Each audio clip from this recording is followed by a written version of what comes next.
Salut, c'est Étienne Tremblay de la machine à mixer. Aujourd'hui, les amis, je vais vous parler des 3 éléments clés à prendre en considération pour vous assurer que la voix soit bien mixée avec l'instrumentation. Je vais vous donner évidemment quelques trucs là, pour vous aider si jamais vous galérez avec un de ces éléments-là. Le premier, qui est très certainement le plus important, c'est la question de l'effet de masque. L'effet de masque, c'est lorsqu'on a 2 ou plusieurs instruments qui sont dans des fréquences similaires qui rentrent en conflit. Lorsqu'on mixe la voix, c'est vraiment important de considérer l'effet de masque des instruments harmoniques, comme par exemple la guitare, des claviers, qui sont dans le même range de fréquences que la voix, pour pas que les deux se battent ensemble. Puis si vous avez déjà fait l'expérience de mixer une voix avec une instru stéréo, là, sur une piste stéréo qui a déjà été mixée, mais qui a été mixée sans la voix, ben vous le savez probablement là, que c'est vraiment compliqué parce que justement, l'instrumentation n'a pas du tout été mixée en prenant en considération la voix, ce qui fait qu'on a plein de mids qui se battent avec la voix. Fait qu'une des premières choses qu'on fait, c'est vraiment l'égalisation. Là, présentement, là, pour l'exemple, pour vous montrer, là, vous illustrer mes propos, j'utilise une chanson qui s'appelle Chanson en si mineur de Atelier Lisse. Je vais vous mettre, là, je vais vous faire écouter un petit extrait rapidement, puis je vais mettre la voix puis la guitare en solo. Vos plumes se sont éloignées,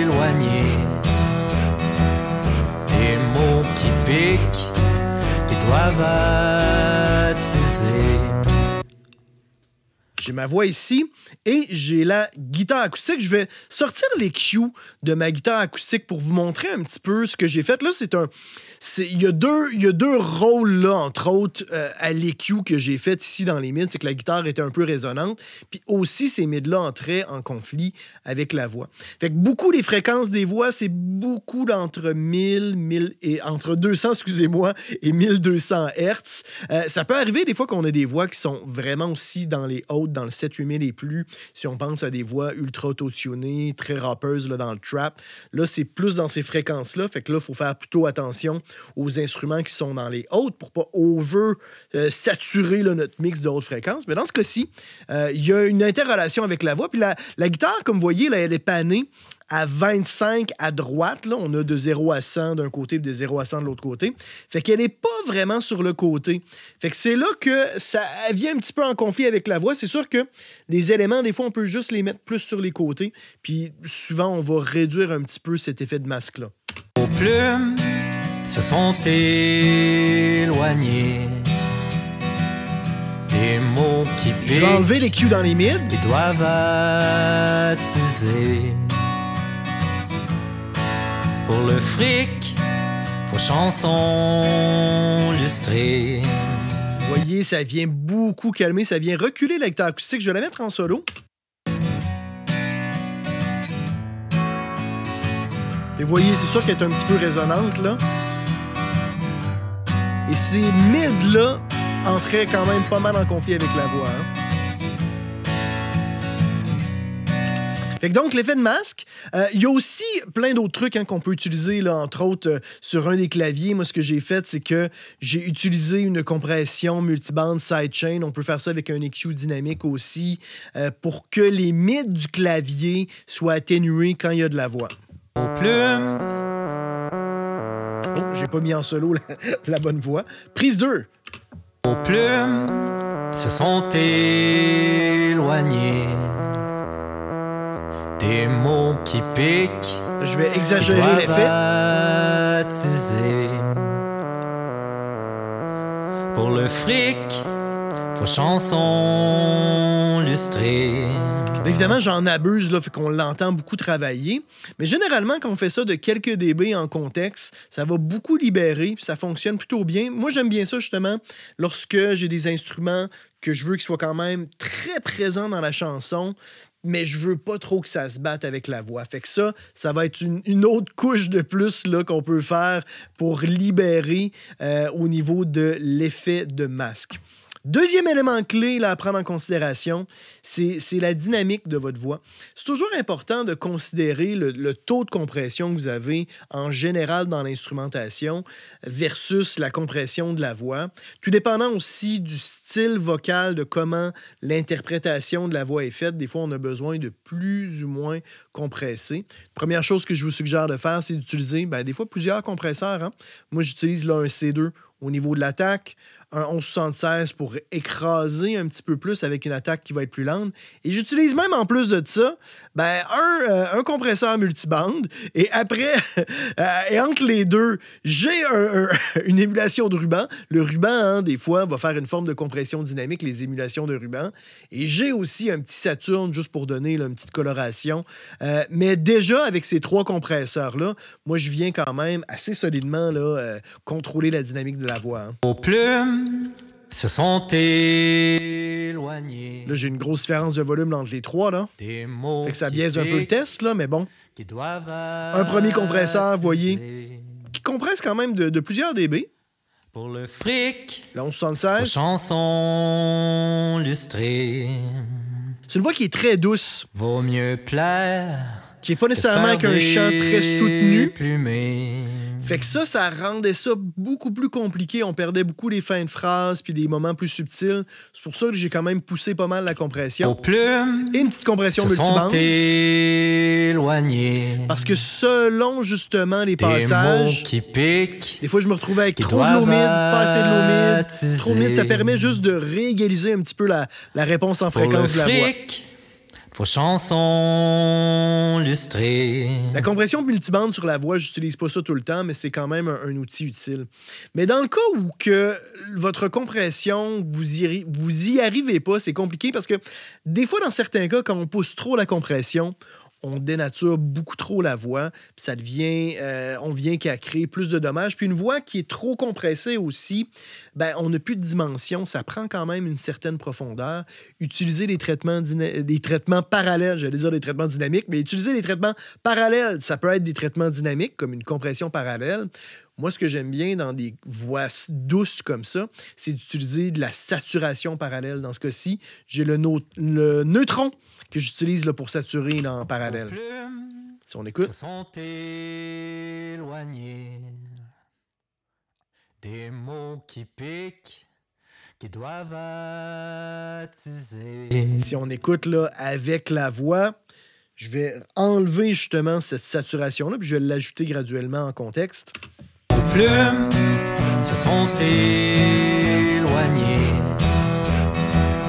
Des mots qui piquent, qui doivent attiser. Ma petite dose, hein? Pour le fric, vos chansons lustrées. Oui, ça donne juste un petit lift, un petit extra qui manque. Vaut là. mieux plaire que de faire déplumer. Et votre prose Fait que ça, ça nous permet justement de pallier au fait que c'est une voix très douce avec beaucoup de dynamique, puis en contexte, c'est difficile de bien la placer en relation avec les instruments. Et finalement, le troisième élément, c'est toujours tout ce qui est spatialisation, effet. Hein. Si vous avez une instru qui est très réverbérée, très effectée, puis que vous avez une voix qui est très dry, sans effet, il va toujours y avoir un clash. Puis c'est la même chose, évidemment, là, si vous avez une instru très dry, puis une voix avec beaucoup d'effets, il va y avoir là, une dichotomie. Il va y avoir un clash entre les deux. Alors, la chose la plus simple souvent à faire, c'est d'utiliser plusieurs effets. Hein. Utilisez pas juste une reverb. Vous pouvez utiliser une première reverb de room, par exemple, juste pour donner un peu de dimension à votre voix. Utilisez une reverb plus longue pour avoir un peu de longueur, avoir l'effet. On peut utiliser des effets de stéréophonie, de spécialisation. Comme moi, dans ce cas-ci, j'ai une reverb ici assez longue. Toujours important aussi hein, d'égaliser nos effets. J'ai enlevé là, ces mids-là pour pas perdre justement la proximité de la voix, qu'il y ait de l'effet, mais qu'on perde pas justement la proximité. Les effets, hein, les reverbs, il faut toujours les travailler. Souvent, on doit filtrer les hautes et tout ça parce qu'il n'y a rien de pire qu'avoir une reverb ou un délai qui est super clair et qu'on entend vraiment la clarté. Il n'y a rien qui ne fait plus amateur que ça. Ensuite de ça, j'ai un genre de slap délai. aux plumes se sont éloignés. Que je compresse et que j'égalise. Qui piquent, Fait qu'encore une fois, qui doivent contrôler quand même ces effets-là. Et j'ai un micro-shift qui sert vraiment à élargir la voix. pour le fric, vos chansons lustrées. Et tout ce beau monde l'ensemble. Vaut mieux plaire que de se faire déplumer.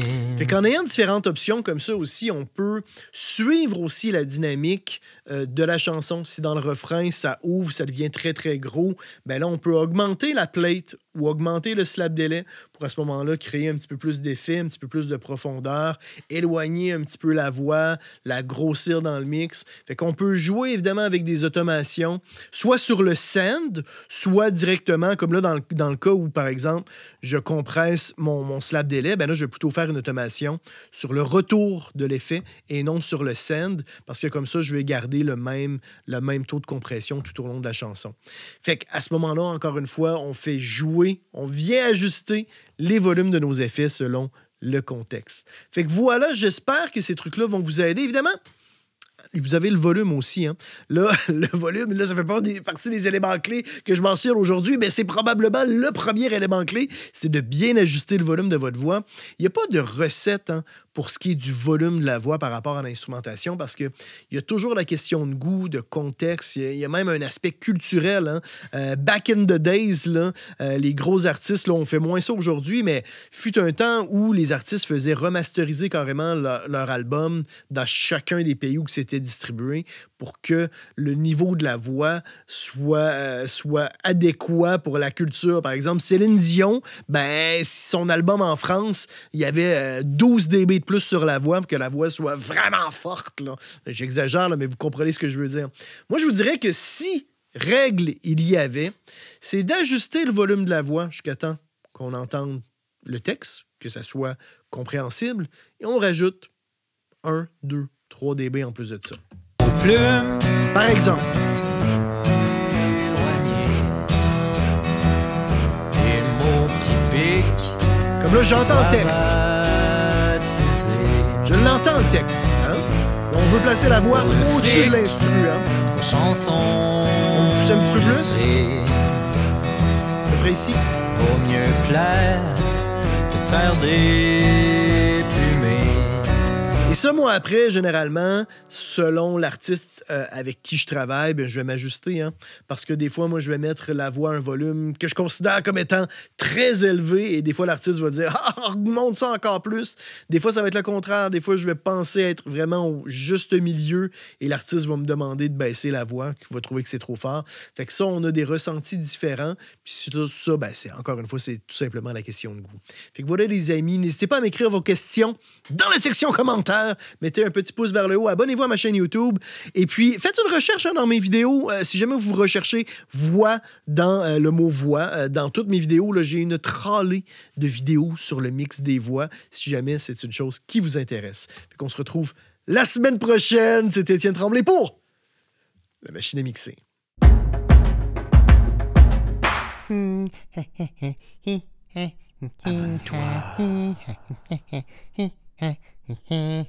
N'aie pas peur. Allez, clique. Abonne-toi.